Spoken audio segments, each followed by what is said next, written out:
आपण इथे काही मसाले घेतले आहेत ते देखील इथे ऍड करणार आहोत। त्याचप्रमाणे भरपूर असा कांदा आणि कोथिंबीर।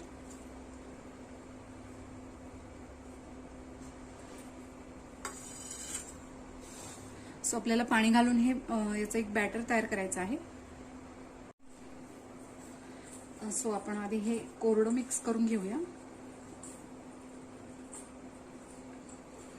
यानंतर इथे आपल्याला थोडं थोडं पाणी ऍड करायचंय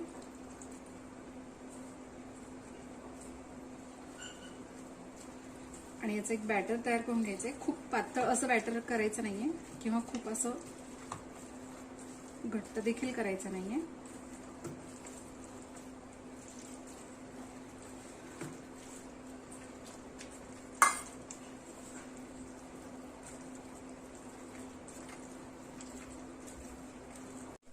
सो अशा पद्धतीने